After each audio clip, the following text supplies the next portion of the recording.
The following program does not necessarily reflect the views, opinions, or policies of the City of Oceanside, its elected officials, KOCT, its board of directors, or staff.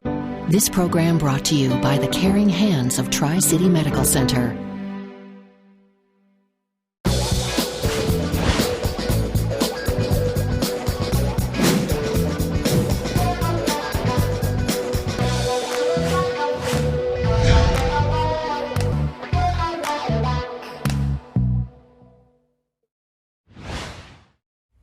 Welcome to the Voice of Oceanside.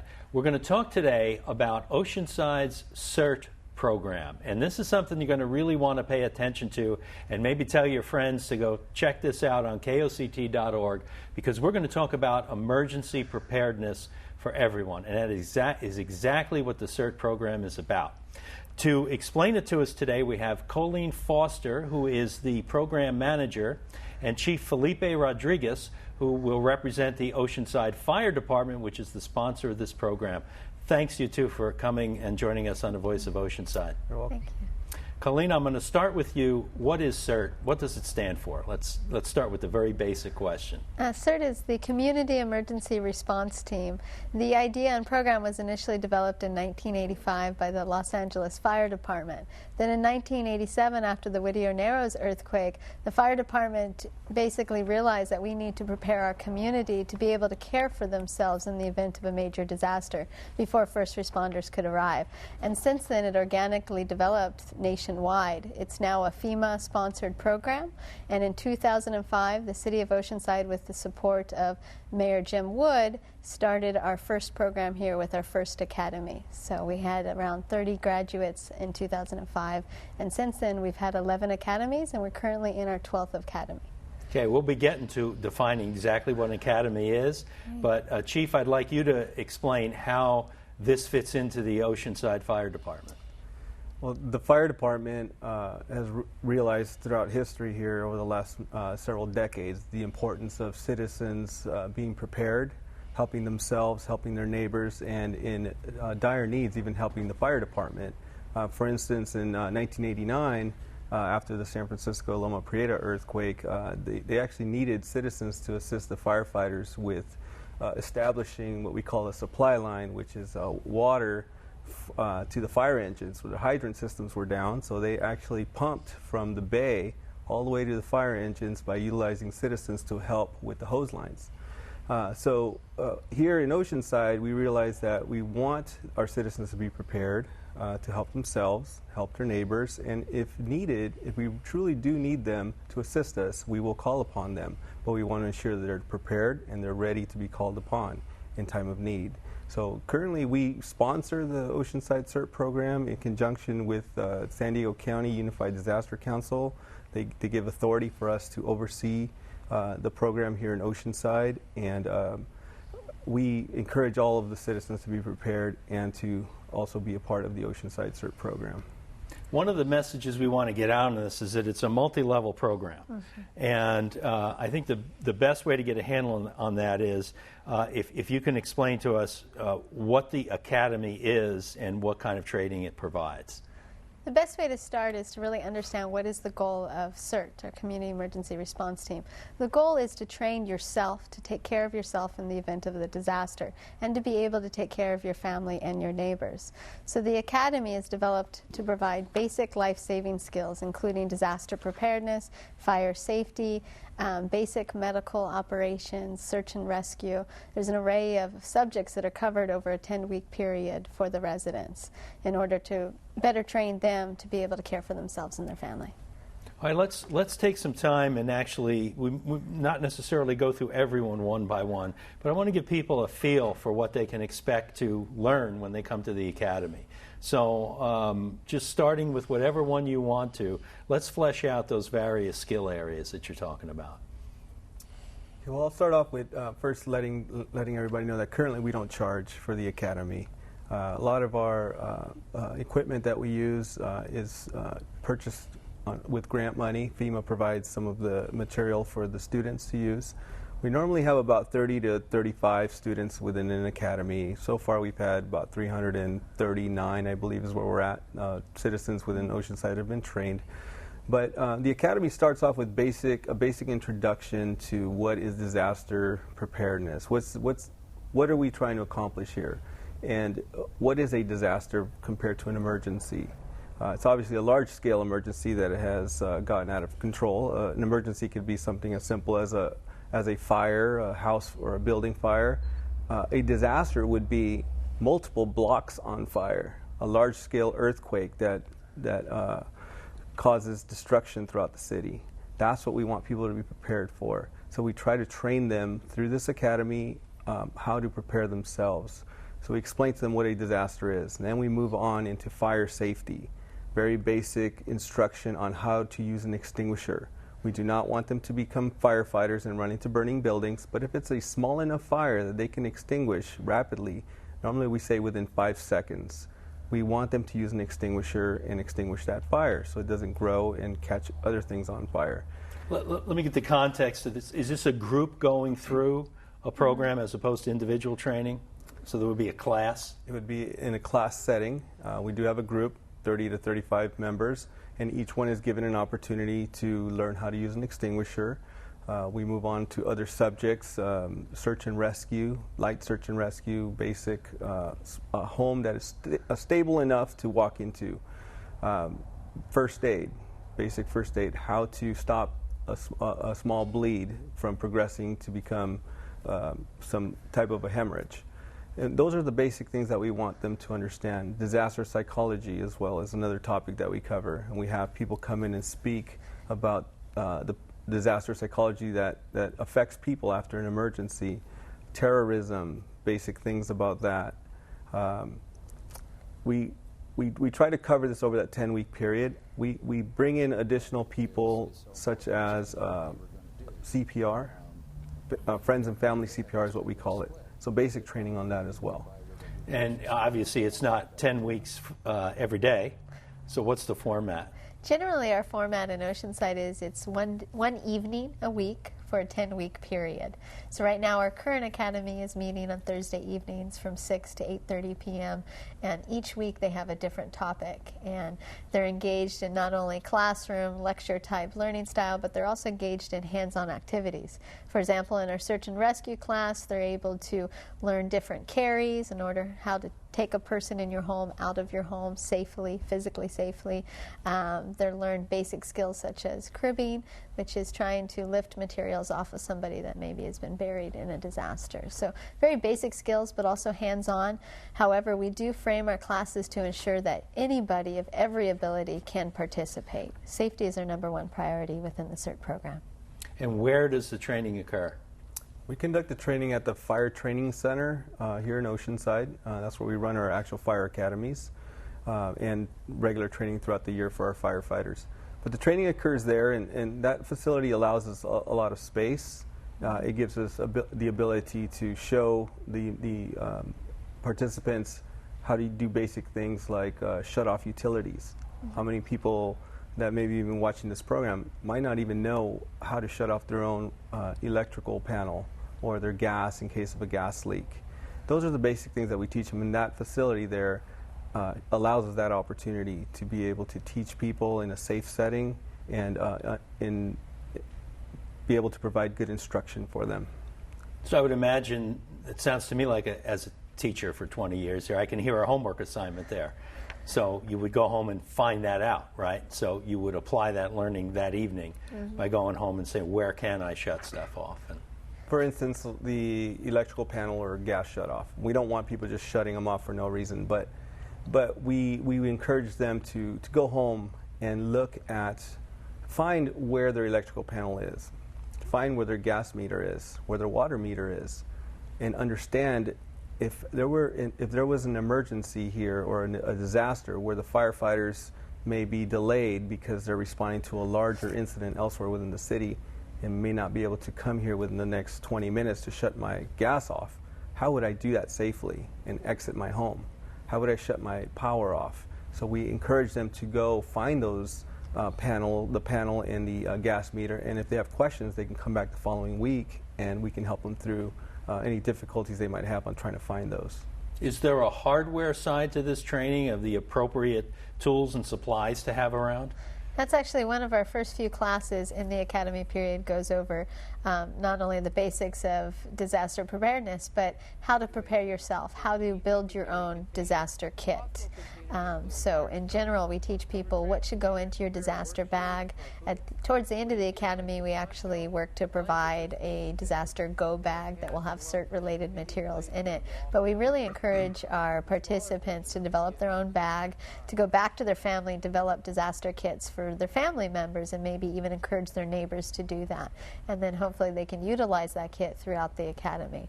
But we also have materials on hand so they can be able to use, medical materials and things like that during the training. Yeah, if people are listening right now and hopefully they're thinking about getting more skilled in this area, do you recommend that people send it wouldn't exactly be a representative, but one person from a family, or do you recommend that as many people as possible attend this? We encourage as many people to come, but we would prefer that one person from each family initially comes to an academy to allow more people an opportunity to come to the academy. We do provide one academy per year, so as the years go through, we would encourage all members of a household to go through the training. When we were talking about the previous question about the supplies or the equipment, it's also on our website. We have a website for the Oceanside CERT. It's at oceansidecert.org, and there's one little section in there that actually gives you an example of what you should probably have in your kit, what kind of tools, what kind of supplies to be prepared. And our goal is for everybody to be prepared and to take care of themselves and their families for at least 72 hours. So those are some of the tools and tips that they can get right out of our website.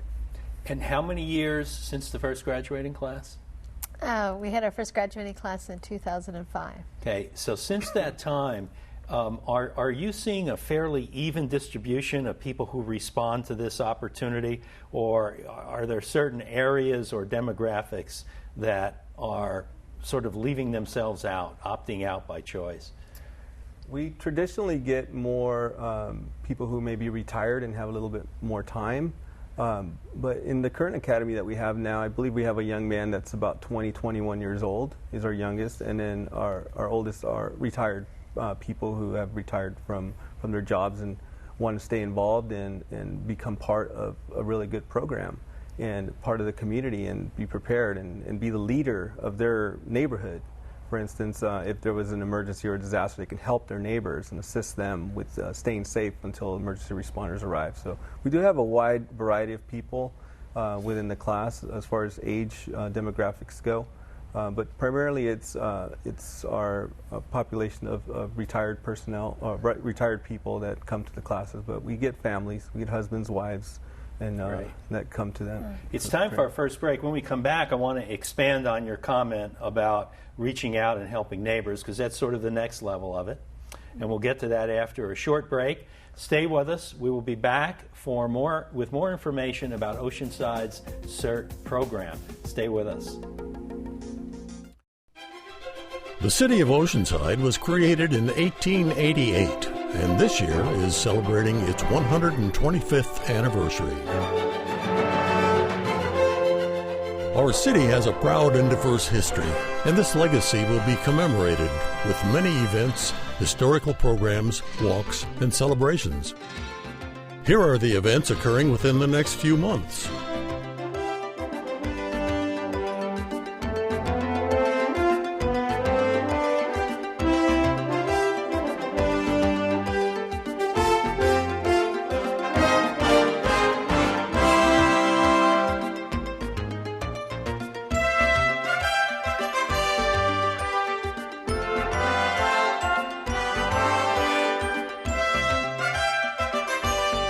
For more information, visit the website celebrating125.com. Welcome back to the Voice of Oceanside. We're talking about Oceanside's CERT training program. Chief, just before the break, we talked about taking it to the next level. We spent first segment talking about self-preparedness, and you just started to get into helping your neighbor in an emergency. So let's continue with that conversation. Well, it's very important to be prepared first and then to be able to help your neighbor. When we were talking about the members that come to our class, it's a great thing for all people from all ages to come to the class, especially the working people as well, because we do have busy days. But our academies, we gear them in towards the working people as well. We do them in the evening, so it gives them the opportunity to come, so that they can be prepared to help their neighbors in case of an emergency or a disaster, so that the neighbors can feel confident in knowing that there is somebody within their neighborhood who knows what to do to help them. They would have the green vest, and the CERT program includes people wearing the green vest, and it says CERT on the back. Oceanside CERT is one of the things that we'll put on the T-shirts that they wear, and they're always going to be green. So it's very important that they're able to help their neighbors, and that the neighbors feel confident in knowing who to go to in case of an emergency or disaster. Is information on how to help neighbors part of the initial training, or is that a second step that people go to? We have, the Academy includes information on helping everybody, but once they graduate, then we provide ongoing training. Every 3 months we do a real drill, or we'll go over information in a classroom. We try to mix it up so that they learn some hands-on and some information in the classroom, additional topics on leadership, or we can talk about, there's supplemental training for animal rescue and traffic control and firefighter rehab and flood control and other topics that are taught. Radio communications is a good one. We do have a large amateur radio team here within the Oceanside CERT program. So there's additional training that goes on throughout the year to help people stay prepared and to know exactly what to do so it stays fresh in their mind. You know, communications is a theme of a lot of shows, particularly the public service shows we do here on KOCT. You know, the police department has the Mobile Command Center. There's Emergency Preparedness Center. Now, I understand that CERT has recently upgraded some of its communications with a new comm trailer.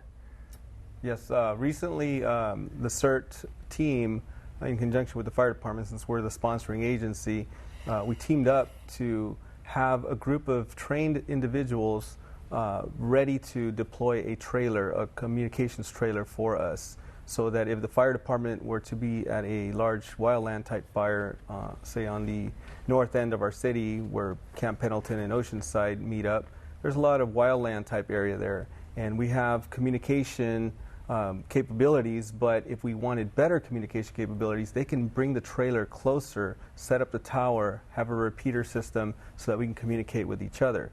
It also gives them the opportunity to have their own CERT radio communications set up, a repeater to be able to communicate amongst each other, so that the citizens can communicate on their own radio system, which is called a amateur radio ham operator system. The ham operators is what we call them, but they can communicate with each other, and they have that ability to set up the repeater system and communicate with each other to let each other know exactly what's going on in their neighborhood. And in a really large-scale disaster, we would actually have one of those ham operators report to our Emergency Operations Center to be the eyes and ears for the community and give us information at the Emergency Operations Center.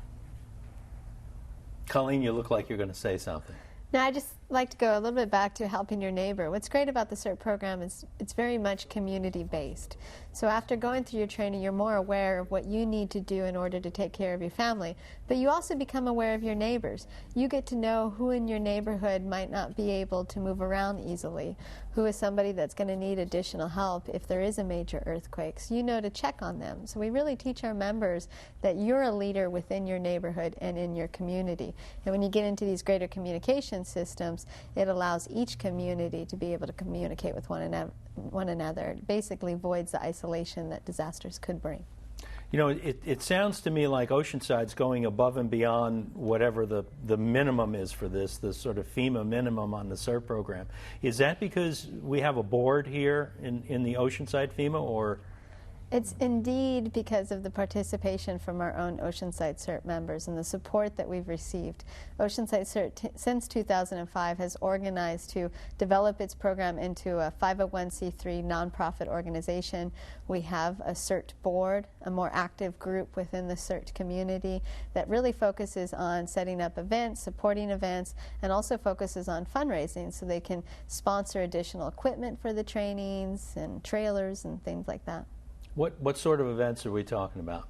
A lot of times you'll see an Oceanside CERT booth now at basically Harbor Days or major community events, because we really want to get out there to the public, spread the word about what a great opportunity, a free opportunity this is for our community, and also spread the word on how to prepare yourself in the event of a disaster. What I'd like to do is, if you could give us a feel, because I know people have to have the question in their mind of what does this look like in a real life situation when there's a major event, and what do you tell people in your program to expect the interaction between the professionals and your CERT graduates, which of course are at various levels depending on how much additional training they go to. So could you paint that picture for us? Okay, well, our goal is for people to be prepared, themselves, their families, their neighbors, to be prepared to assist all of those and allow the first responders to do their job. When there is a delay between a first responder arriving to a neighborhood, because we have multiple neighborhoods that need attention, the CERT members are the ones that will be able to assist and keep some form of order within that neighborhood until the first responders arrive. Once the first responders arrive, then the first responders can utilize them to assist if they so choose, and partner up and have that kind of a relationship during large-scale disasters. I want to just reassure everybody that for regular day-to-day emergencies, Oceanside Fire and Oceanside Police Department, we're ready. We're prepared, we're trained, we're well-equipped. For large-scale disasters, we are going to trust and we're going to expect the citizens of Oceanside to come together to assist us, to partner with us, to be able to mitigate any large disaster that we're affected by here in the city of Oceanside, to do our best, to be able to provide the best for our own citizens who are here, that we're here for. I would imagine that you must have already had instances where this training has been of great benefit. I mean, we don't have to wait for if one person is in trouble, it's a local emergency. Have you had feedback on that over the years? In the class, can you tell us some of that? In the classes, we do hear a lot of stories about how CERT members have applied their training to a situation. Being able to deal with the psychology of an event can help you when you come upon maybe a vehicle accident and you're the first person there to help whoever is affected by the accident.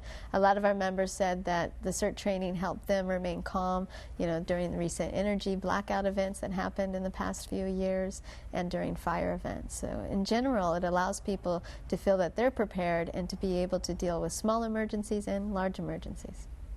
Do CERT members know how do I phrase this, other CERT members in their area? Is there a network? There is a network. There is also ongoing training that the county provides where it allows different cities to get together on an annual basis and kind of show off their skills. And at the most recent one, people were talking about how well prepared the Oceanside CERT members were.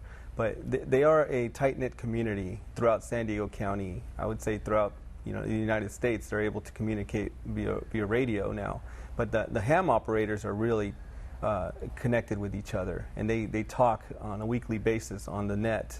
It's all on our website as well regarding the radio communications. But they speak between Oceanside and Carlsbad and Encinitas and Vista and all over Fallbrook, and they communicate on a weekly basis to ensure that the radios work and that they are able to communicate in the event of a large-scale emergency where they need to communicate with each other. Maybe the phone lines are down or the internet's down, they can still communicate with the radio system.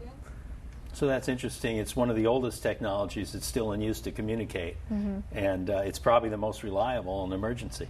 One of the things I'd like to add is that our Oceanside CERT program is an extremely inclusive community. They want more people to be involved. Our meetings are open, our trainings, our quarterly trainings are open to CERT graduates from all over. So it's a really great community to be a part of. So we've got a couple of minutes left. Can we run down, just as sort of a recap, the various levels of opportunities and engagement that people can have with CERT to sort of build up to the full level, which I guess for you is enrolling them in the academy? Okay, well, the different levels are the basic academy graduate who wants to come, be prepared, and then graduate and go forth, do good. for their family and their friends, and not necessarily come back for additional training. And we're okay with that. Okay, We and want that would everybody be to that would be prepared. the 10-week, 1 night a week commitment Yes. for about 4 hours. About 2.5 to 4 hours every okay. night. Yes, sir. And the next level would be somebody that would like to come on a more regular basis. Perhaps they just come to our quarterly trainings once or twice a year and stay involved within the group. And that's a CERT member, an Oceanside CERT member that's participating. And then the next level would be somebody that really wants to get involved and perhaps even be called back for a larger scale incident where we might, as the fire department or police department, use their assistance for traffic control or firefighter rehab or basic things like that. More of a support role for our departments. And they would have to go through additional training. Incident Command 100 and 700 is what we require, a background check, other things like that. That would be more of your top disaster service worker volunteer CERT member. And then the board members as well are those who really want to get involved and become part of the board. We're thinking about breaking it out to fire service area leaders throughout our city, people that are in charge of their areas, and we have it separated by fire service areas. There's 8 of them within our city. And those would be more of the people that really, really want to get involved and be a part of it on a weekly basis. And the portal for this would be the website? Mm-hmm. The website is the best way to reach us. There's a comment section. They can input some information in there. Please contact us back on, let us know when your next academy is, things like that, and we'll be able to reach out to them. I want to really say that there is one more level, which is probably the most important level out of all of those levels, and that's the basic citizen being prepared. Mm-hmm. Not necessarily having to go through a whole CERT program, but knowing what to do to prepare themselves for at least 72 hours, themselves and their families, so that would really, really assist us as emergency responders here in the city of Oceanside and all over the place, because if they're prepared to survive for the first 72 hours after a large-scale disaster, that would be the greatest benefit for us as the fire department and the police department and the city leaders throughout the city of Oceanside.